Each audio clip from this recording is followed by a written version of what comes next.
Hello everyone! Ngasi je 4th Sunday nina recreation video amaga mu puduna lakchare. Ngasi gi recreation video asidi yamna special oiba aina yamna nungaijaba recreation video amane maramdi reason ani ne reason ahambada 10k subscriber cross tobagi aduga ani super reason da aina recreation tawjagadoriba je ai bunuksi biba ai channel bu subscribe tobiba subscribers singine I get channel subscribe to biba me pum khudimak nupa su nupi su loinamak aina yamna thaboi sena thagachari dubu hoji ki oina di ai gi subscriber nupi khatangi oina photos recreate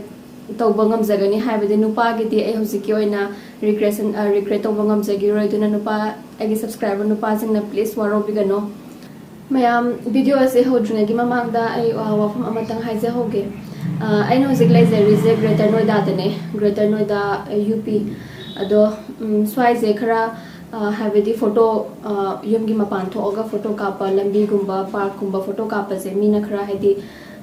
dum yenge ba de koi saksu khara tongan bane na dum yam yengba degi lakna ba khot pa khara tawe ba aduna yam kana hedi yam kana lapna chatlaga kholaga kapa du su ya jatre aduna mayam gi photo da yauriba background gumba scenery gumba je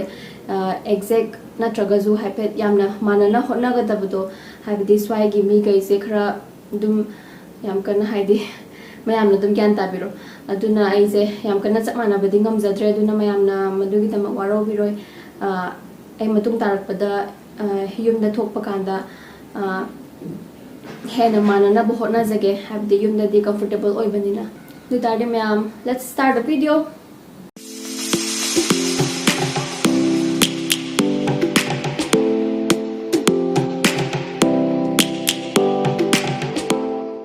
Sigi photos ida Sunikana bullet amada phami je ai bullet ti arrange so bangam jagi tre aduna ai scooty ma use toroga scooty da phamaga tumana namgre white shirt le black pants le cap upe khumupti color khena re du sudum agi mana balai ta banina du ukre aduga lambi amada chatlaga namme park ta chakadab do park ta moi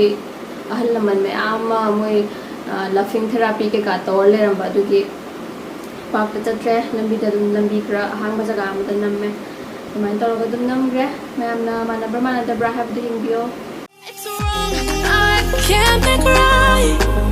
I love the bird below you said myself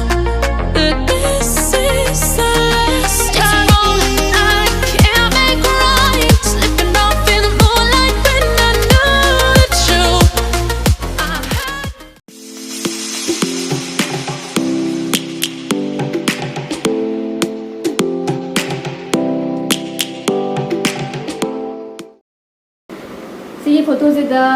Christina na selfie lori je nungdang da lobo male light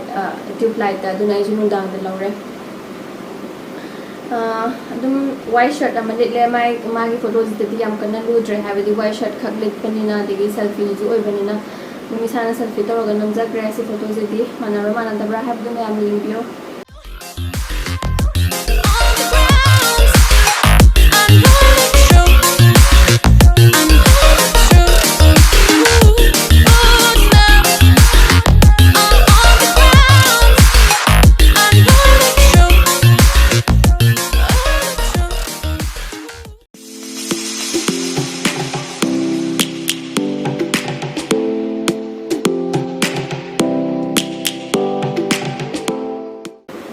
Segi photos ida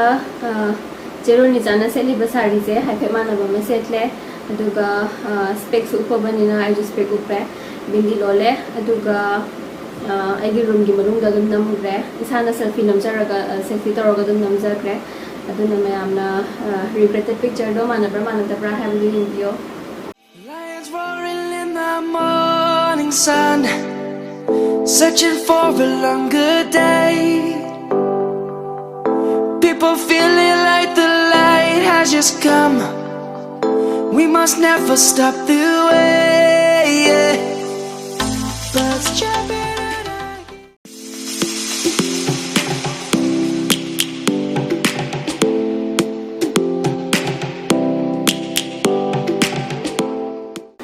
Sige photo ꯐꯣꯇꯣꯁꯤꯗ ꯑꯟꯖꯂꯤꯁꯦ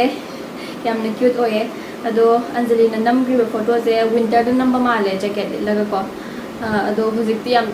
ꯁꯥꯔꯦꯕ summer ꯑꯗꯒꯤ ꯑꯩꯅ ꯂꯩꯔꯤꯕ ꯖꯒꯥꯁꯤꯅꯁꯨ ꯈꯔ ꯍꯦꯟꯅ ꯁꯥꯏꯌꯦꯕ ꯑꯗꯣ ꯁꯥꯕꯁꯤꯗ ꯑꯗꯒꯤ ꯅꯨꯡꯁꯥ ꯊꯣꯛꯑꯀꯥꯟꯗ ꯅꯝꯒꯗꯕ ꯐꯣꯇꯣꯁꯨ ꯑꯣꯏꯕꯅꯤꯅ ꯅꯨꯡꯁꯥ ꯊꯣꯛꯄ ꯉꯥꯏꯔꯒ ꯑꯗꯨꯃꯥꯏꯅ ꯇꯧꯔꯒ ꯅꯝꯕꯅꯦ ꯌꯥꯝ ꯁꯤ ꯐꯣꯇꯣꯁꯦ ꯅꯝꯅꯕ ꯍꯣꯠꯅꯕꯗꯣ ꯍꯨꯃꯥꯡ ꯈꯨꯁꯧ ꯑꯃ ꯑꯗꯣ ꯐꯣꯇꯣꯁꯤꯁꯨ ꯇꯥꯎ ꯌꯥꯗꯕꯗꯒꯤ ꯅꯨꯡꯁꯥ ꯃꯃꯥꯡꯗ ꯃꯤꯅꯤꯠ 10 ꯑꯗꯨꯃꯥꯏꯅ ꯇꯧꯔꯒ ꯈ꯭ꯋꯥꯏ ꯂꯥꯁꯇ ꯍꯥꯏꯐꯦꯠ ꯃꯥꯟꯅꯕ ꯑꯃ ꯇꯥꯔꯦ ꯑꯗꯨꯒ ꯑꯗꯨꯃꯥꯏꯅ ꯅꯝꯈꯤꯕꯅꯦ ꯃꯌꯥꯝꯅ ꯃꯥꯟꯅꯕ꯭ꯔꯥ ꯃꯥꯟꯅꯗꯕ꯭ꯔꯥ ꯍꯥꯏꯕꯗꯨ ꯌꯦꯡꯕꯤꯌꯣ Savannah, I'm coming home. Savannah, we'll never be alone. Savannah, the beauty of the world. Savannah, let's all take a walk.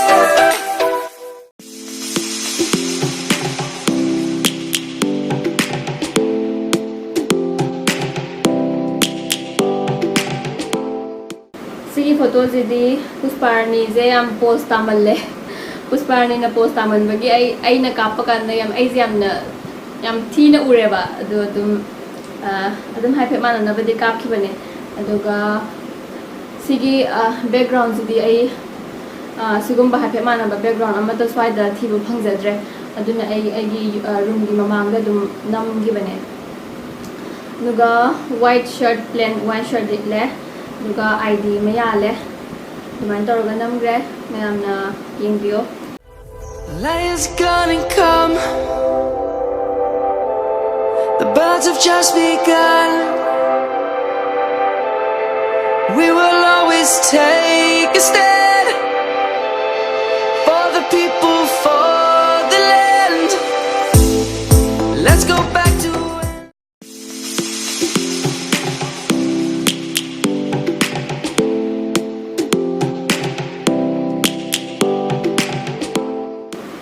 ꯁꯤꯒꯤ ꯐꯣꯇꯣꯁꯤꯒꯤꯗꯤ ꯊꯟꯊꯟꯁꯦ ꯌꯥꯝꯅ ꯀ꯭ꯌꯨꯠ ꯑꯣꯏꯌꯦ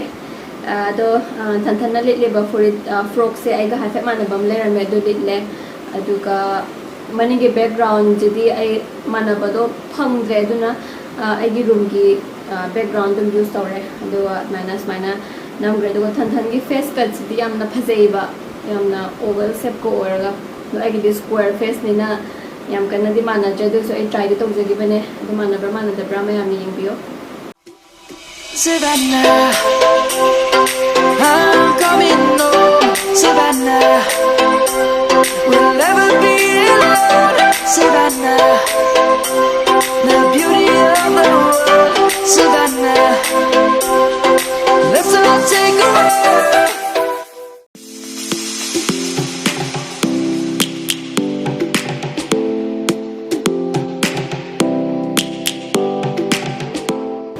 ꯁꯤꯒꯤ ꯐꯣꯇꯣꯁꯤꯗ ꯀꯕꯤꯇꯥꯅ ꯇꯧꯔꯤꯕ ꯄꯣꯁꯁꯦ ꯑꯩꯅ ꯇꯧꯕ ꯀꯥꯟꯗꯗꯤ ꯌꯥꯝꯅ ꯐꯅꯤ ꯑꯣꯏꯕ ꯌꯥꯝꯅ ꯅꯣꯛꯅꯤꯡꯉꯦꯕ ꯑꯗꯣ ꯑꯗꯨꯝ ꯇꯧꯈ꯭ꯔꯦ ꯁꯨꯃꯥꯏꯅ ꯍꯥꯏꯐꯦꯠ ꯕ꯭ꯂꯦꯛ ꯋꯥꯏꯠ ꯁꯔꯠ ꯂꯤꯠꯂꯦ ꯑꯗꯨꯒ ꯒ꯭ꯔꯦ ꯀꯂꯔꯒꯤ ꯈꯣꯡꯒ꯭ꯔꯥꯎ ꯑꯃ ꯁꯦꯠꯂꯒ ꯑꯗꯨꯃꯥꯏꯅ ꯇꯧꯔꯒ ꯅꯝꯈ꯭ꯔꯦ ꯁꯤꯒꯤ ꯄꯣꯁꯁꯦ ꯇꯧꯔꯤꯉꯩꯗ ꯃꯤꯈꯩꯅ ꯂꯝꯕꯤꯗ ꯌꯦꯡꯉꯒ ꯅꯣꯛꯑꯒ ꯆꯠꯈꯤꯕ ꯋꯥꯅꯤ ꯑꯗꯣ ꯑꯗꯨꯃꯥꯏꯅ ꯑꯗꯨꯝ ꯃꯤꯅ ꯌꯦꯡꯖꯔꯁꯨ ꯑꯗꯨꯝ ꯇꯥꯅꯕꯗꯤ ꯍꯥꯏꯐꯦꯠ ꯃꯥꯟꯅꯅꯕꯗꯤ ꯍꯣꯠꯅꯔꯛꯀꯦꯅ ꯑꯗꯨꯝ ꯅꯝꯃꯒ ꯇꯧꯈꯤꯕꯅꯦ ꯃꯌꯥꯝꯅ ꯃꯥꯟꯅꯕ꯭ꯔꯥ ꯃꯥꯟꯅꯗꯕ꯭ꯔꯥ ꯍꯥꯏꯕꯗꯨ yengbiyo It's wrong, I can't make right. I love the bird below. You said myself that this is the last. It's wrong, I can't make right. Slipping off in the moonlight when I knew it's true. mayam ai every second Sunday and fourth Sunday recreation video hapjai aduna mayam every second Sunday and fourth Sunday recreation video yengba kaubigano aduga mayam aigi channel asibu subscribe to bidriba mi singna subscribe to biramo subscribe to bakanda bell icon du number kaubigano bell icon nam jagadi subscribe to orgasu aina anoba video hapok bakanda mayam the notification la oi duna bell icon number su kaubigano video asibu nungai beragadi please like to biramo aduga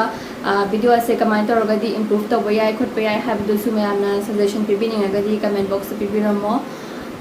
mayam video asibu yengibagidama thank you very much adu tardi mayam video asigi khwai last photo mideng taminase